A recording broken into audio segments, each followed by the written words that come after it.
a la protección radiológica. Bueno, antes de empezar tendríamos que preguntarnos si realmente se necesita la protección radiológica de la medicina nuclear. ¿Alguien tiene idea si se necesita o no? Sí. Bueno, y con este tema me refiero específicamente en el manejo del paciente de medicina nuclear. ¿Quién maneja al paciente de medicina nuclear? Fuera del servicio de medicina nuclear, no dentro, porque dentro pues lo manejamos todo el personal que estamos ahí, y todo el personal llevamos un curso de capacitación que se llama para personal ocupacionalmente expuesto, y bueno, todos tenemos esa capacitación, pero fuera de ese espacio, el paciente va a tener contacto con otros profesionales. Entonces, a esa protección radiológica es a la que me refiero, que estas personas deben tener conocimiento. Pero bueno, para empezar vamos a ver algo de generalidades sobre para introducirnos al tema. Por ejemplo, las radiaciones ionizantes, esto es con lo que trabajamos, entonces es muy importante que conozcan el concepto y qué es, ¿sí? Bueno, las radiaciones ionizantes son todas aquellas radiaciones que al entrar en contacto con la materia tienen la capacidad de ionizarlos. Entonces van a entrar al átomo y van a desprender fotones de energía que va a poder ser detectada mediante un aparato que se llama gamma cámara. Y esta es la que nos da la capacidad de poder detectar la radiación. La radiación puede ser de dos tipos, principalmente natural o artificial. La radiación natural la vemos de este lado. La mayor parte de la radiación natural proviene de la corteza terrestre, que es el 56%, o sea que ya por el solo hecho de habitar en la Tierra ya estamos recibiendo radiación. La que sigue se encuentra en los alimentos que ingerimos, por lo mismo que muchos alimentos son se necesitan de la tierra para poder crecer, pues parte de esa tierra tiene radiación. Y bueno, algunos alimentos como por ejemplo el plátano, las nueces, las papas, tienen parte de la radiación natural. Y bueno, pues la otra fuente de radiación natural importante es los rayos cósmicos. En lo que respecta a la radiación artificial, pues vemos que la que más predomina son las aplicaciones médicas, y en esto incluyen tanto medicina nuclear como radioterapia, como rayos X. La que le siguen importante son las aplicaciones industriales y luego la producción de energía. Entonces vemos que no solamente tenemos una fuente de radiación, sino son muchas las fuentes de radiación que el hombre se somete día con día. Y bueno, esta imagen se las traje para que diferenciemos una fuente muy importante de radiación. Ya que tenemos identificado que vamos a trabajar con radiación artificial, hay dos tipos de fuentes muy importantes. Una que se denomina cerrada, porque la fuente de radiación está confinada en un sitio hermético. Por ejemplo, el tubo de rayos X está confinado por aquí, de tal manera que no está expuesto al resto de las personas. En cambio, en medicina nuclear la fuente es abierta. ¿Por qué? Porque la radiación está expuesta. Eso quiere decir que el personal que trabaja en medicina nuclear tiene la necesidad de manipularla con las manos. Va a venir en forma de soluciones. Si ustedes se las mostraran, pensarían que es agua, porque no tenemos una forma de distinguirla, porque no tiene color, no tiene sabor, no tiene olor. La única forma de poder detectar esta radiación va a ser a través de detectores de radiación especiales. ¿Sí? Y bueno, otra diferencia importante es que nosotros, el que va a ser la fuente de radiación va a ser nuestro paciente. Al paciente le vamos a administrar esta fuente abierta, vía venosa, vía oral, o depende del protocolo. Y después el paciente va a ser la fuente de radiación, va a emitir la radiación, y este equipo que tenemos va a ser solamente el que va a detectarle y que va a producir una imagen. El equipo por sí solo no tiene ninguna, digamos, no genera nada. Si este equipo, no sé, aquí se derrumbara, no pasaría nada, porque es como si fuera pues el ultrasonido, no pasa nada, ¿no? O otro equipo X. Pero en cambio, si a un ladito de la gamma cámara se encuentra el cuarto donde administramos las fuentes radiactivas, si a ese cuarto le pasara algo, ahí estaríamos en problemas, porque ahí están almacenadas las fuentes radiactivas. para uso en servicio de medicina nuclear. Que bueno, no son gran cantidad, solamente son las que ocupamos en una semana. No tenemos la capacidad de almacenar por mucho tiempo, ¿sí? Por la propia naturaleza del material radiactivo. ¿Cuál es su naturaleza? Que conforme va pasando el tiempo va disminuyendo de actividad y llega un momento en que la actividad es tan baja que no puede ser detectada, ¿sí? Y por lo tanto no puede ser útil ni para diagnóstico ni para tratamiento.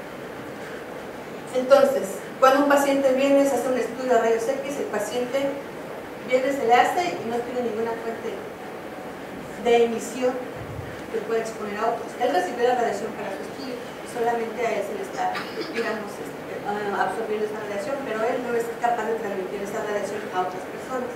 Sin embargo, el paciente de medicina nuclear sí tiene esa capacidad porque se le administró la radiación vía intravenosa o a través de las diferentes vías de administración. Entonces, tenemos que tener un cuidado especial de cómo vamos a manejar a este paciente. Pero bueno, ¿qué va a hacer la radiación o qué puede hacer la radiación? Pues la radiación puede causar muchos problemas, desde la muerte, cáncer, quemaduras en la piel, que pueden ser desde superficiales o unas más profundas, cataratas, infertilidad, o puede causar efectos genéticos en futuras generaciones. ¿Y de qué va a depender? Va a depender de la dosis a que se exponga el individuo o de la dosis administrada, ¿sí? En este caso, pues todas estas son ocasionadas ya cuando ocurre un accidente, o sea que hay una administración exagerada de radiación, que se expone a un evento accidental donde hay mucha radiación de por medio y con radionúclidos con una vida media muy larga que le puedan afectar al organismo. Sin embargo, para fines diagnósticos y de tratamiento de medicina nuclear, esto es poco probable que ocurra.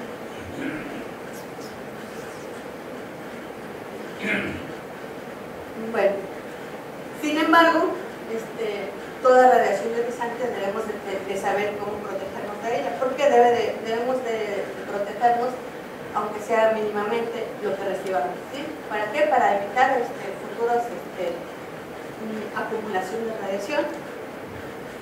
Y bueno, el Organismo Internacional de Protección Radiológica, en su publicación número 60, dice que el objetivo de la protección radiológica consiste en proporcionar un adecuado nivel de protección a las personas, sin limitar indebidamente las prácticas beneficiosas que dan lugar a la exposición a radiaciones ionizantes. Como sabemos, y ya se ha demostrado en el transcurso de más de 50 años que existe la medicina nuclear, las prácticas y los beneficios que ocasiona son mayores a los perjuicios que pueda ocasionar. Tan así es que si no estuviera aplicada la medicina, ¿no? Así como radioterapia y imagen, ¿no? Entonces no se debe limitar la práctica porque piensen que les va a afectar o les va a causar algún daño. Para eso existe la protección, para prever eso. ¿Cómo vamos a cuáles van a ser estos objetivos de protección? Principalmente va a ser la prevención de efectos deterministas y la limitación de la probabilidad de efectos estocásticos. Estos efectos son los principales efectos biológicos que puede ocasionar la radiación a los individuos que se expongan a ellos. ¿Cuáles son estos efectos? Los efectos estocásticos no tienen una dosis umbral o una dosis específica que diga a partir de tantos me va a ocasionar este problema o el otro. Por eso ahí solamente lo que podemos hacer es limitar la probabilidad de que ocurra, no erradicarla completamente.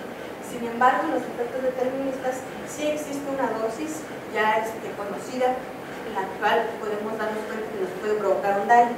Entonces, estos sí los podemos evitar, previniéndolos.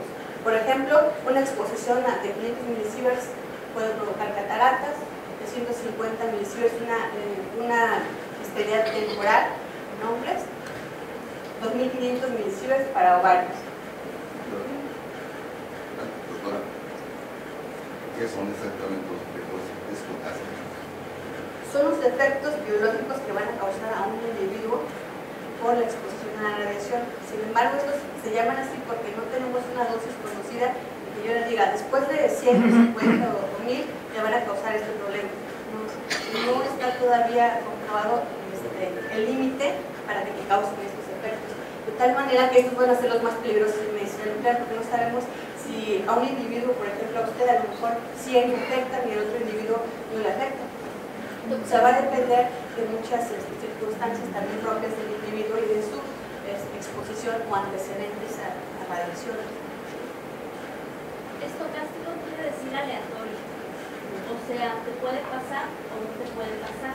Depende con la dosis o no de la dosis. ¿Sí me explico? O sea, si a lo mejor tú ya tenías carga genética para cáncer, a lo mejor te voy a dar el diagnóstico. ¿Sí me explico? No depende necesariamente de la dosis. Y esto, lo determinista quiere decir que está determinado. Con esta dosis te va a pasar esto. Si no, no te va a pasar. Sí, ya es conocido. Ya es conocido y está establecido. Bueno, ahora tenemos que ver quiénes son las personas que deben ser protegidas de esta radiación. Pues todos los que van a estar expuestos a esto, tanto los pacientes por cuestiones médicas, como los miembros de su familia, porque van a estar en contacto con estos pacientes, como los trabajadores que realizamos estos estudios, estos métodos de diagnóstico de tratamiento, como el público. Y aquí lo subrayé, bueno, lo puse en color rojo porque este es el tema que nos ocupa. El público va a ser catalogado todas las personas que no son los pacientes, que no son los miembros de la familia, ni que son los trabajadores que trabajan directamente con la radiación. O sea, el personal de medicina nuclear es el COA y el resto del hospital es el público, ¿sí? Porque no trabajan directamente con radiación, sin embargo pueden en algún momento estar en contacto con algún paciente. ¿En qué momentos? No sé, a lo mejor el paciente pasa por los pasillos o el paciente va a dar al quirófano por alguna circunstancia, o hay algunos protocolos que ocupan cirugía, como por ejemplo el de Gamma Centinela, que nosotros le inyectamos el material radioactivo y pasa al quirófano, se haga la biopsia de Gamma Centinela, van a interaccionar con otros profesionales. Entonces, todas estas personas tienen que ser protegidos. ¿Quiénes deben de ser vigilados? Es diferente. Vigilados se refiere a vigilados tanto en su práctica diaria como en cuestiones médicas.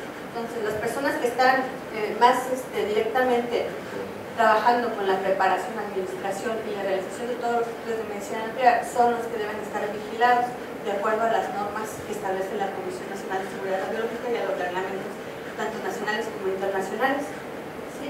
Sí, entonces se involucra a los médicos especialistas, a los técnicos, a las enfermeras, pero puede ser que también existan otras personas que también deban ser sujetas de vigilancia.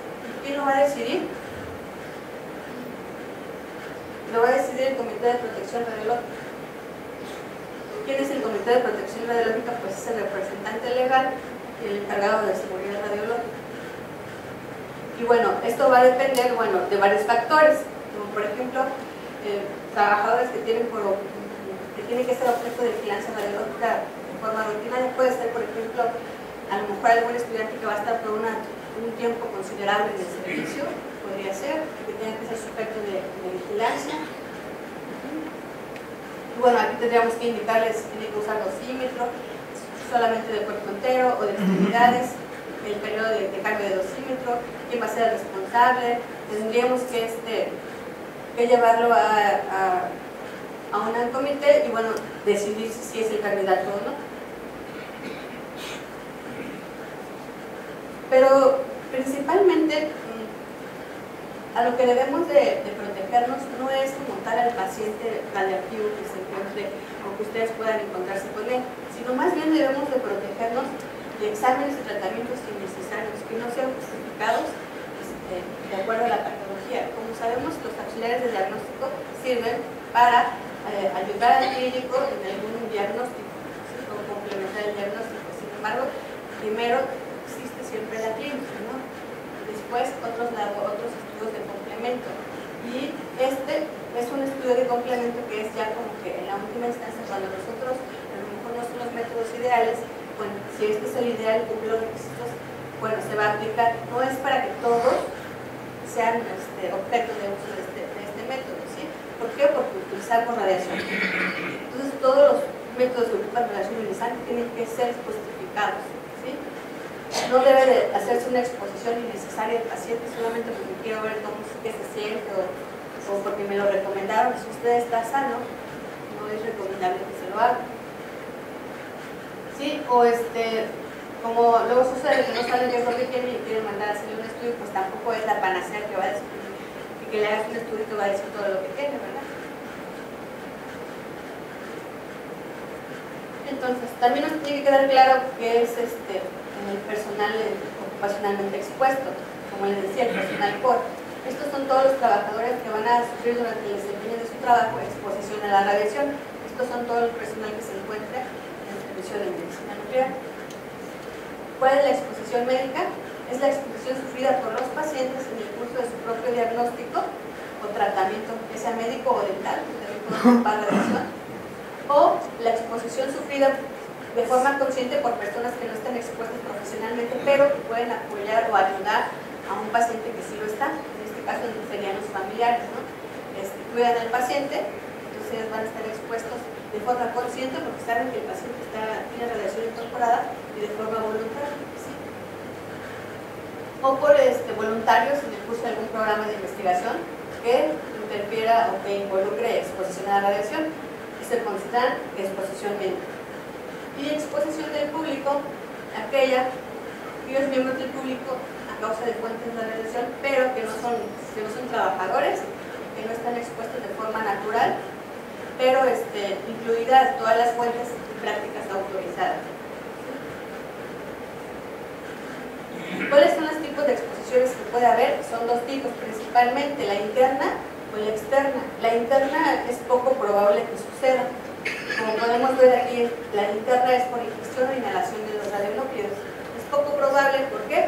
Porque pues nadie en su sano juicio va a ingerir o va a inhalar el material radiactivo, ¿verdad? Esto ha sucedido solamente de forma accidental, ¿sí?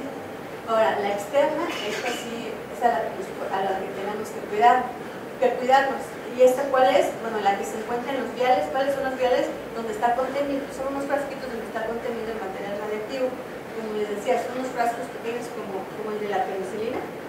Ahí está contenido. Entonces, para inyectar el material radiactivo, para hacer uso de él, pues el técnico lo tiene que sacar, se lo tiene que dar a la enfermera lo tiene que inyectar. Es toda una manipulación por medio de las manos. Las jeringas propias van a tener material radiactivo. Y bueno, la otra exposición es propiamente el paciente. Una vez administrado el material radiactivo, el paciente ya es una fuente de radiación. Entonces, esto es muy importante que sepamos cuáles son las fuentes de exposición. Y bueno, la exposición del trabajador va a ser en diferentes momentos y de una forma más importante que el público en general o el paciente. Porque el paciente solamente se va a exponer cuando se le administra la dosis y una dosis específica de acuerdo al protocolo. El público solamente se va a exponer si es que convive o trata en un momento específico con un paciente que tenga esa dosis administrada. Sin embargo, el personal todos los días y en todos estos momentos va a estar expuesto a la radiación cuando recibe el material radioactivo, cuando realiza las mediciones del material, cuando lo almacena, cuando lo transporta, cuando prepara el radiofármaco, cuando se le administra, cuando se le hace el examen al paciente, cuando se cuida del paciente, porque todos los protocolos son diferentes, puede estar desde media hora hasta 2 horas, tiempo que tiene que estar ahí en el servicio y tiempo que nosotros estamos conviviendo con él. También estamos expuestos durante el manejo de los desechos y bueno, siempre podemos estar expuestos a cualquier accidente que pueda ocurrir, como derrames. Estos son muy comunes, por ejemplo, nosotros damos tratamientos de dosis ambulatorias con yodo 131. Las pacientes que tienen hipertiroidismo o bocio, para poder ser suspender el tratamiento con yodo, tienen que suspender su tratamiento hormonal. Entonces, imagínense cómo va a estar un paciente que se le suspendió el tratamiento por 3 semanas, pues va a estar totalmente con el intestino controlado, y son pacientes que están muy nerviosos, muy tensos. Entonces, son pacientes que pueden ser sujetos de, cuando uno le da el yodo, lo puedan derramar, y en el momento que lo derraman ya es una contaminación. Y bueno, quien esté administrando el yodo o donde esté, pues hay que realizar las medidas de protección necesarias. Entonces siempre vamos a poder estar en riesgo de una contaminación. También si se hace una administración inadecuada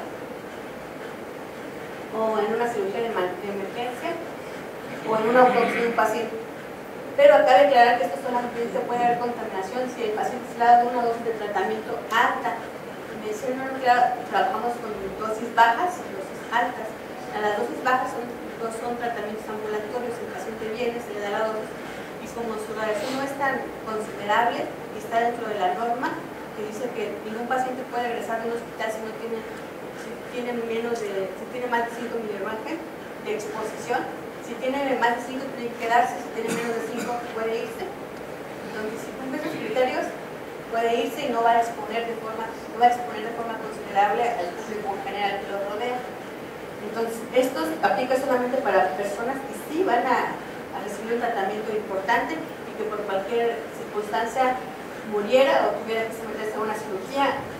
Tienen que saber las personas que van a tratar con él que tiene una radiación incorporada y cuáles van a ser las medidas en las que se tiene que proteger. Entonces, el público se puede exponer de estas formas. Si hay diseminación de la contaminación fuera del ambiente específico, ¿cómo sería? Pues que si los pacientes de medicina nuclear, en lugar de estar en medicina nuclear, salieran del servicio y pudieran estar en algunas otras áreas del hospital, que ahí, por ejemplo, vomitaran o hicieran alguna otra circunstancia, todos los fluidos corporales tienen incorporado material radiactivo que se les fue administrado, entonces en cierta forma tienen una cantidad. Por eso es que los pacientes están confinados en el servicio, no pueden salir hasta que no terminen, ¿sí? Por eso es que también el servicio es restringido. O sea, si ustedes conocen o han ido, el paciente ya entrado no puede salir porque no sabe cuáles son los dispositivos de seguridad, no sabe que si no le apretas el botón de la puerta no sales, y le jala la puerta y no va a poder salir nunca, ¿sí? O igual para entrar, no todos pueden entrar. ¿Por qué? Porque está restringido.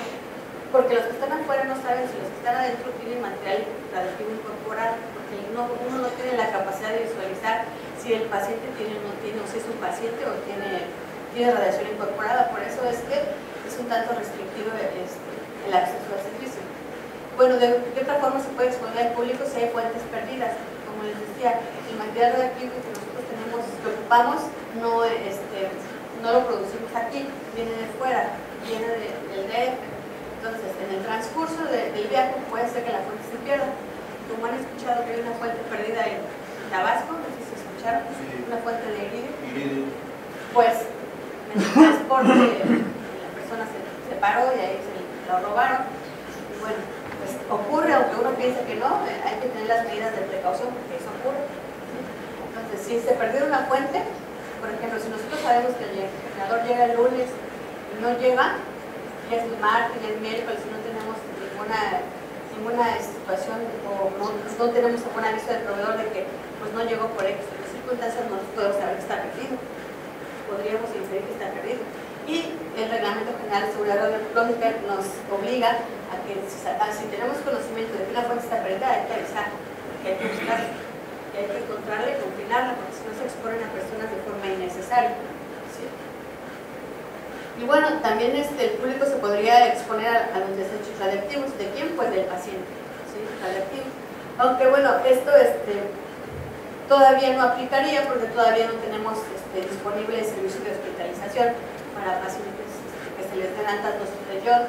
Todos son pacientes ambulatorios. Sin embargo, bueno, pues deben de saber que esas son las situaciones. El Reglamento General de Seguridad Radiológica, en el artículo 40, habla de las condiciones en las cuales un individuo puede verse expuesto a la radiación. Dice que son de dos tipos, las condiciones normales y las condiciones anormales. Las normales son cuando las personas se ven expuestas, pero de una forma limitada y bajo control de la fuente, ¿sí? Estableciendo procedimientos de operación satisfactorios. ¿Qué quiere decir? Bueno, nosotros tenemos el control de la fuente y al tener el control no se considera una exposición irracional. Sin embargo, cuando no hay control de la fuente, entonces se considera condiciones anormales de radiación. Y entonces, en este caso, lo que hay que hacer es acatar medidas correctivas. En todo esto y en el manejo de la radiación hay responsabilidades. Todos tenemos responsabilidades. Y bueno, los titulares de las licencias, porque como trabajamos con material radiactivo, necesitamos una licencia autorizada. Todos los lugares donde se trabaja con radiación necesitan una licencia. Si no tienen una licencia autorizada, no es confiable el sitio, porque quiere decir que no están llevando las medidas de protección y seguridad autorizadas por la Comisión Nacional de Seguridad Nuclear y Salvaguardas. Entonces, pueden estar en riesgo. Entonces, estos titulares tienen la responsabilidad de de que la exposición del personal sea limitada y optimizada, de que tengan con los medios, los equipos y todos los servicios adecuados de protección y de seguridad, que se faciliten los medios para protección y equipos de vigilancia y que se realice el entrenamiento de este personal de forma periódica y las capacitaciones que sean necesarias en el transcurso de sus actividades.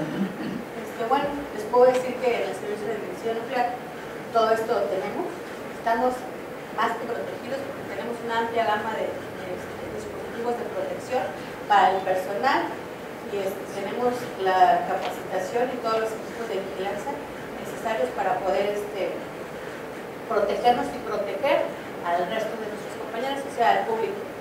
Un POE, al tener la capacitación y el entrenamiento en todas estas medidas, sabe cómo proteger a sus compañeros, y aunque a muchos les molesta que los protejamos, porque se molestan que no los dejamos entrar al servicio, es por una razón específica. Nosotros como personal POE tenemos la obligación, y está documentado en el Reglamento General de Seguridad Radiológica, que es nuestra obligación proteger al público, a los trabajadores y familiares. Entonces, si nosotros sabemos que ustedes se van a exponer al entrar ahí, pues no les podemos permitir el acceso tan libremente, ¿no? Tenemos que hacerlo restringido. No es por situaciones personales, sino más bien porque es parte de nuestras funciones. ¿Sí? ¿Cuáles van a ser las medidas de protección? Bueno, las medidas de protección van a estar directamente relacionadas de acuerdo a las actividades utilizadas. Actividades me refiero a la cantidad de material radioactivo administrado o que esté involucrado. No es lo mismo una cantidad de microcurís que en milicurís o que en curís. Va aumentando la cantidad y al aumentar la cantidad puede aumentar el daño o la consecuencia. ¿Sí? También va a depender del tipo de radionúcleo involucrado. Tenemos diferentes tipos de radionúcleos de baja energía, de mediana energía y de alta energía. Obviamente los que tienen más alta energía son los que son mayores potenciales dañinos. ¿Sí? Entonces no es lo mismo que se expongan a un paciente que tiene administrado un radionúcleo de baja energía a un paciente administrado con un radionúcleo de alta energía. El que esté con alta energía va a tener mayor exposición para el resto de las personas. Y bueno, también va a depender del tipo de procedimiento que se realice. No es lo mismo realizar un procedimiento corto que un procedimiento largo, donde va a haber mayor tiempo de exposición. Y bueno, ustedes pensarían, a lo mejor las medidas de protección va a ser ponerse todo ese, como luego ven en las noticias, todo un traje ahí como de astronauta. No. Las medidas son muy sencillas y muy básicas, pero muy importantes, que todos debemos de conocer. Y son estas: tiempo, distancia y vendaje. ¿Qué significa? Bueno, el tiempo. Sabemos que la fuente radiactiva principal es nuestro paciente. Entonces, tenemos que estar en el menor tiempo posible expuestos con ellos. O sea, que todo lo que le hagamos al paciente debe ser antes de administrarle el material radiactivo, la historia clínica, la monitorización de signos vitales, resolviéndole todas sus dudas, todo eso debe de quedar claro antes de administrar el material radiactivo. Una vez administrado, el tiempo con el paciente de nuestra parte va a ser más breve. Por lo mismo tenemos que tener cubiertas todas sus dudas. ¿Sí? La distancia, bueno, este es un dibujo que ejemplifica: entre más cerca se encuentra el paciente, más exposición va a haber, y entre más alejado esté, vean cómo disminuye considerablemente la exposición a la radiación. La exposición a la radiación no va en un solo sentido, va en todas direcciones. Entonces hay que alejarse al menos 1 metro para que la exposición sea la mínima.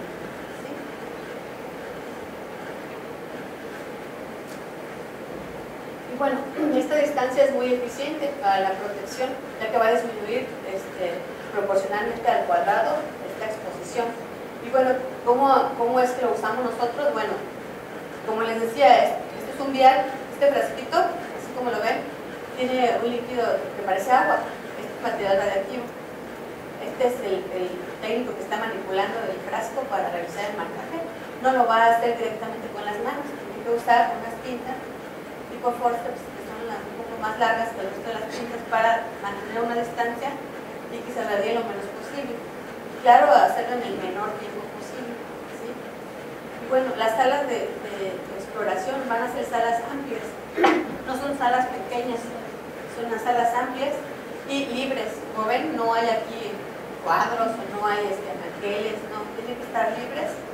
¿Para qué? Para que el técnico, como el técnico está siempre adentro, no está afuera ni detrás de una mampara, ni detrás de un cristal, siempre está ahí, pueda tener contacto con el paciente, pueda vigilarlo, pueda hacer el protocolo, pero manteniendo la distancia de protección al menos 1 metro para que se proteja y no todo el tiempo que esté el paciente en el estudio se esté irradiando de forma innecesaria.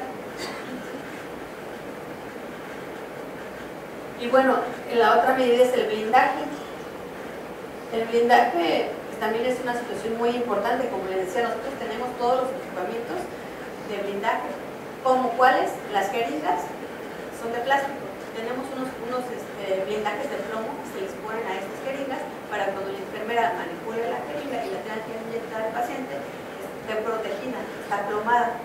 Entonces solamente se expone pues, por la punta de la aguja, pero por toda la jeringa está protegida. Entonces la exposición se reduce considerablemente.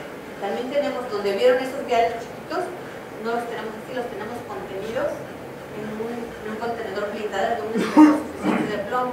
El material radiactivo que nos llega y que almacenamos está contenido en una mampara de plomo y en otro contenedor que tiene un filtro que permite que esta radiación no pueda exponerse al ambiente. Y bueno, también el servicio de medicina nuclear está estructurado de tal manera que donde se encuentran las fuentes de radiación hay blindaje de plomo. Todo esto fue calculado por medio de una memoria analítica que calcula que nuestros vecinos, para todos lados, para arriba, para abajo y para los lados, no se expongan a la radiación en la que nosotros estamos allá adentro. Y está calculado de tal manera que ustedes pueden pasar por fuera y saben que no se van a exponer a la radiación. Y esto lo tiene muy presente la comisión, porque cuando viene para autorizar nuestra licencia, la comisión anda por los servicios colindantes, o sea, los alrededores. Hagan de cuenta, si esto fuera medicina nuclear, los de la comisión pasan por aquel pasillo con su detector para ver si es radiación. Porque no van a poderse abrir la pared para ver si está blindada, ¿verdad? Ni van a poder medirle el espesor de concreto. Tienen una forma más sencilla de saber. Se van del otro lado, ponen una fuente aquí, se van del otro lado y si detectan con su monitor que hay radiación, quiere decir que esa pared no cumple el nivel de espesor de concreto o no tiene el encaje de plomo adecuado. ¿Sí? Entonces, estamos protegidos en este aspecto, no tienen que preocuparse porque tenemos los blindajes establecidos. Estos son los ejemplos. Esto está deplomado. Este es el contenedor que les decía enviar. Este es el contenedor donde se guarda para que el técnico no lo agarre directamente con la mano y no se radie. Y esta es la jeringa. Y con el contenedor de la jeringa, esto está plomado. Y aquí dentro está la jeringa. Tiene una parte visible para que la enfermera pueda ver cuando se está administrando. Pero todo esto está plomado. Todo este equipo está en la radiofarmacia. En el caso de que tuviéramos el cuarto para hospitalización de pacientes para tratamientos mayores de 30 milicuries de yodo, tendríamos que tener condiciones específicas, condiciones que nos aseguren que el paciente que va a estar radioactivo, si tiene a su vecino, paciente común, no esté emitiéndole radiación y no lo exponga de forma innecesaria. ¿Cómo va a ser posible esto? Pues por lo mismo, con blindajes o un suficiente concreto que sea la pared, o una distancia, o la situación de plomo. También se pueden manejar en el paciente hospitalizado, para el caso del manejo del personal de enfermería, blindajes móviles. Este es un blindaje con ruedas que lo mueve y para donde lo mueve pues va avanzando, que si la enfermera o todo el personal puede ir a ver cómo está el paciente, a preguntarle cómo está, qué molestias tiene y todo. Solamente cuando tenga que intervenir para tomar signos se expondrá y el tiempo mínimo. De otra forma tiene que estar detrás de la mampara. O también se pueden utilizar los delantales de plomo, también tenemos. Bueno, esta es una imagen donde nos muestra, tenemos que guiarnos hasta dónde estamos expuestos o no. Y aquí dice es una guía con las dosis establecidas y los límites establecidos ya internacionalmente hasta dónde nos podemos exponer, ¿sí? Para el personal POES deben de exponer máximo 20 milisieverts por año, promediado en periodos definidos de 5 años, y para el público 1 milisievert. ¿Sí? Para el envío en objeto 1 milisievert. Para partes específicas del cuerpo, esos son los límites máximos de exposición a los que puede estar expuesto el personal POE. Como se darán cuenta, la diferencia es muy importante, de 20 a 1 es importante. ¿Sí? ¿Por qué? Porque este personal va a estar mayor expuesto por sus actividades y el público, bueno, va a ser solamente de forma ocasional. Sin embargo, también si hiciéramos un estudio de forma aleatoria y tomáramos 5 personas de aquí y los medimos el nivel de radiación, tendrían que tener menos de 1. Y esto es por la exposición de fondo, la exposición de la radiación natural, no por la radiación médica, por radiación artificial que se pudieran exponer. Si tuvieran más de 1, esa persona estuvo expuesta a otro tipo de radiación y habría que investigar cuál fue el motivo. En cambio, si resulta que aquí hay un personal POE, pues va a tener algo parecido a esto. Hay otras formas de reducir el riesgo de protegernos de la radiación, y esto es disminuyendo la contaminación no controlada. Esto es que el servicio de medicina nuclear tiene que estar clasificado por zonas, y esto lo pide como requisito la Comisión. No es lo mismo en todas las partes del servicio. Hay zonas que van a estar controladas porque hay riesgo de que exista material radiactivo circundante, zonas supervisadas donde no hay o hay un riesgo mínimo de que exista material, y definitivamente zonas restringidas donde no pasa nadie más que el técnico que va a ocupar el material radiactivo. ¿Cómo también nos podemos proteger? Pues el personal está bien entrenado a realizar procedimientos seguros y documentados. Todos los procedimientos que realizamos deben de estar documentados por escrito, ¿sí? Porque son sujetos de revisión por el órgano regulador. Y bueno, tiene que haber una vigilancia del lugar de trabajo. ¿Cómo hacemos esa vigilancia? Todos los días cuando llegamos, no hay un técnico que esté encargado de tomar el detector de radiación y medir todo el servicio para descartar que no exista contaminación antes de empezar la jornada diaria.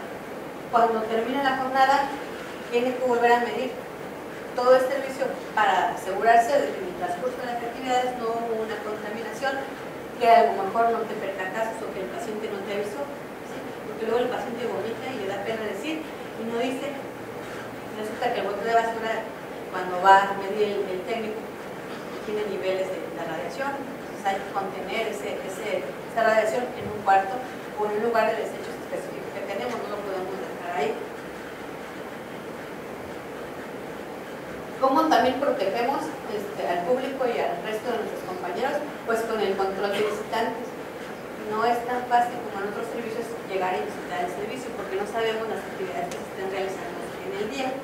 Como les digo, nuestras fuentes de radiación son los pacientes. Entonces los pacientes ahí están en todo momento. Las fuentes radiactivas también están. Entonces tiene que ser estrictamente controlado el acceso. Tiene que haber un área específica para los pacientes. Pero como ustedes saben, pues si tratan a los pacientes son a veces difíciles. Uno les dice, aquí debe de estar, por esto y por el otro. Y cuando se da uno cuenta, el paciente ya está por otro lado, ¿verdad? Entonces, hay que considerar eso, y entonces no pueden tener un acceso tan libre, ¿no? Porque a lo mejor se topan al paciente y no saben si ya está administrado. También debe de haber un control del almacenamiento de las fuentes, y del control de desechos. Esto es muy importante. Tenemos que minimizar los desechos radioactivos. No podemos utilizar diestra y siniestra el material y generar desechos. ¿Por qué? Porque luego nosotros tenemos que minimizarlos, segregarlos y tratarlos. Entonces es complicado, ¿verdad? Y además eso cuesta dinero, no es gratis. También tenemos que llevar a cabo una vigilancia radiológica ambiental. Todo esto nos lo pide la Comisión de forma obligatoria, y le tenemos que entregar un reporte anual de lo que hicimos todo el año. ¿Cómo es la vigilancia radiológica ambiental? Todo el drenaje que existe en medicina nuclear está confinado a un sitio específico dentro del hospital. A ese sitio específico se contiene y se toman muestras de este contenido cada 15 días, las cuales se miden. Si tiene una lectura alta, se quedan contenidas. Si tiene una lectura que está dentro de lo permitido de acuerdo a la norma, se sigue en el drenaje normal, se elimina. Entonces, nosotros quisiéramos ver al paciente radioactivo con un letrerito que dijera yo soy radioactivo, sin embargo, pues no va a ser así, va a ser como cualquiera de nosotros no nos podemos percatar de que es radioactivo o no. Entonces, tenemos que tomar, nosotros siempre le explicamos al paciente y le decimos que es su responsabilidad el que no tenga contacto con las personas hasta mayores distancias de 1 metro, ni con personas embarazadas, ni con niños menores de 15 años, porque el resto de las personas no se va a percatar de que él está radiactivo o está emitiendo radiación. La única persona que se puede saberlo es él. Entonces él es el que tiene que limitar el acceso del resto de las personas hacia su persona, ¿sí? Y bueno, en nuestro caso, la medicina nuclear tiene que avisar al resto de los servicios si es que en algún momento ustedes van a tener la necesidad de tratar a algún paciente o manejar a algún paciente de medicina nuclear para tener las medidas de protección necesarias, ¿sí? Y aquí lo dice, ante cualquier emergencia, el personal médico y paramédico debe ser informado de que se trata de un paciente radioactivo, ¿sí? Y bueno, tiene que tomar ciertas medidas, como cuáles: evitar el contacto directo a la boca de los pacientes. ¿Por qué? Porque si vomita o tiene algún fluido, como les decía, esos fluidos van a tener una pequeña cantidad de material radioactivo. Todos los miembros del equipo deben de usar bata y guantes protectores.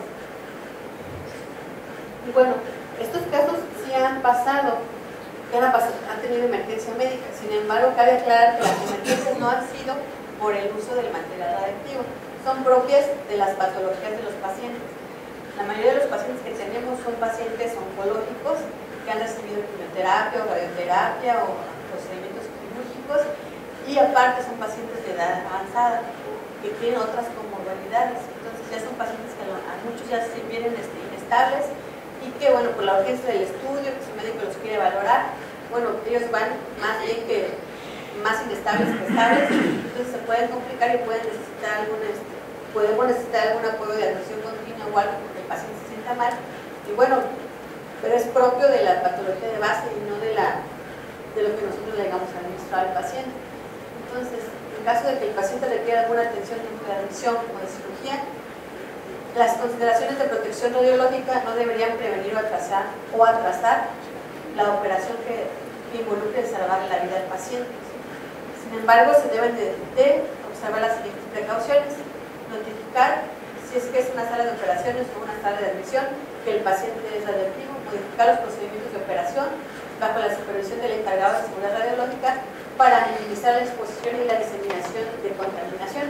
Esto es, si el paciente vomitara ahí, por ejemplo, en la admisión, bueno, se tiene que hacer una descontaminación y lo que se produce se lo tiene uno que confinar en una bolsa y llevar al servicio de medicina nuclear para que ahí quede al resguardo, no se va a depositar a la basura normal, ¿sí?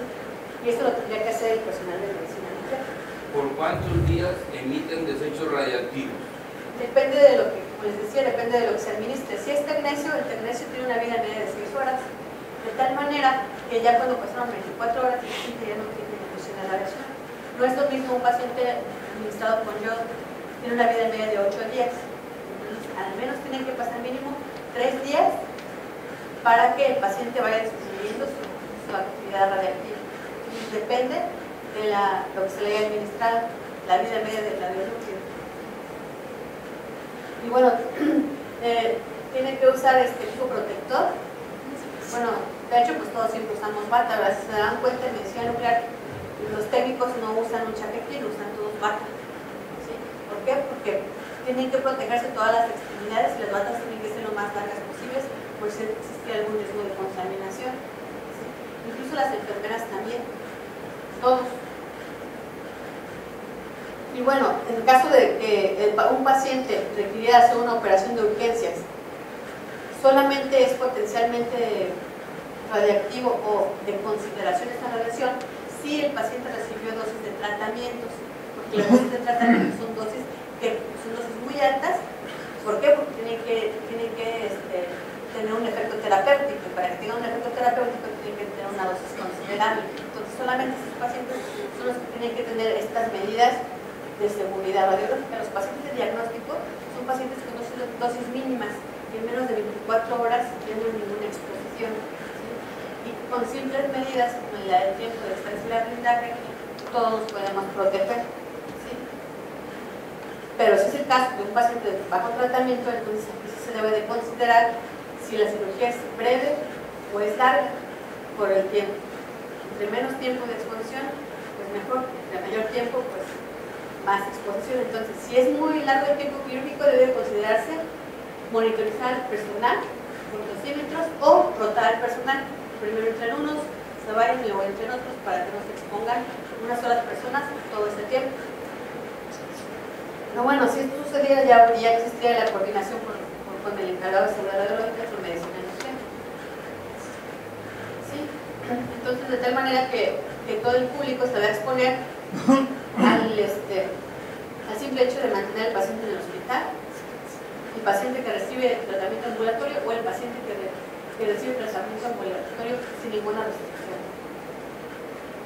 Los pacientes que no reciben ninguna restricción son los pacientes que solamente vienen a hacerse un estudio de gamografía o estudios de diagnóstico que son estudios breves con dosis mínimas.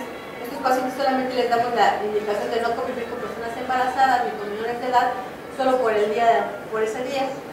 Descargar el depósito de agua 2 o 3 veces porque se elimina por vía urinaria y fecal, y tomar abundantes líquidos porque entre más líquidos tomen, más rápido se puede eliminar la radiación. Esa es una situación muy importante. Una vez administrada una dosis de radiación a un paciente, no hay manera de cuidarlo. No hay un antídoto o algo, no hay forma. La única forma es hidratarlo y que tome abundantes líquidos para que la elimine más rápido.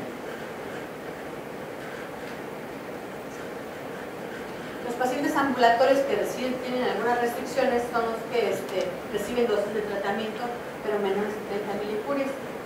Estos también tienen que tener precauciones al ir al baño, tienen que descargar 2 o 3 veces el baño, lavarse las manos, evitar el contacto con los miembros de la familia, con niños, evitar los desechos sólidos, tienen que mantenerse aislados en una habitación por al menos 3 días. Si en el caso de que tuviéramos un área de hospitalización para un paciente de medicina nuclear, generalmente el paciente se interna y luego el médico va y administra a su habitación. Si esto fuera así, pues en el transporte del material tendría que estar señalizado con los símbolos de radiación para que las personas que estuviesen alrededor se percataran y entonces tomaran las medidas para alejarse. ¿Sí? Tendría que ir por un lugar donde hubiera el menor personal posible y asegurarse de que en la habitación del paciente exista un símbolo así, para que todas las personas que de los diferentes turnos que llegaran a visitar al paciente o a darle las medidas generales sepan que es radioactivo y sepan cuáles son las medidas a seguir, ¿sí? También su expediente tendría que tener los datos del paciente y el símbolo de radiación y saber qué cantidad le administraron de radiación. Es cómo se da la vigilancia por parte del médico.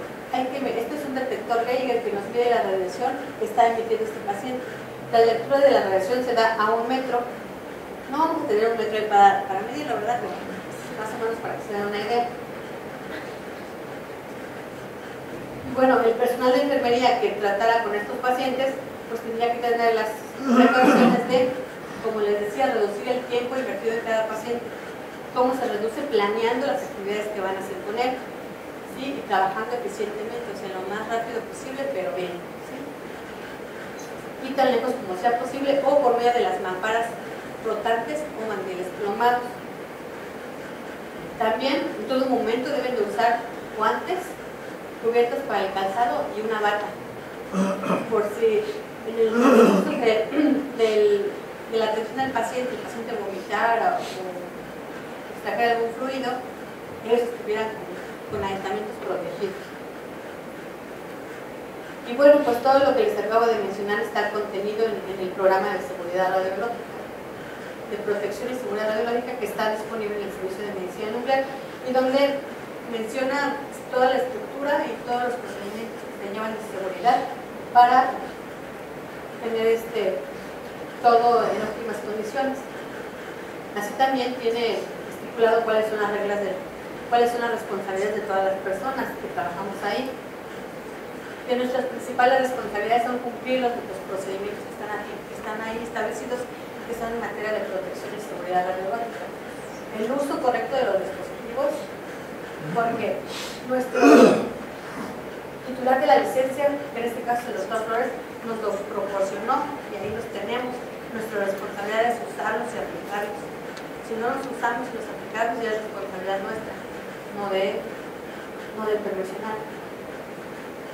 Y bueno, también hay condiciones especiales en las trabajadoras embarazadas.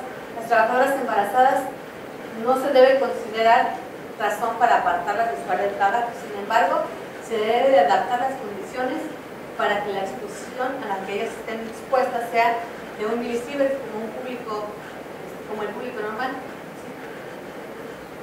Y bueno, todo lo que les acabo de decir ya está establecido tanto en normas nacionales como las internacionales. Bueno, las nacionales, las que nos rigen principalmente es la Comisión Nacional de Seguridad Nuclear y Salvaguarda. Bueno, las normas básicas de la OEA, que es el Organismo Internacional de Energía Atómica, la Comisión Internacional de Protección Radiológica.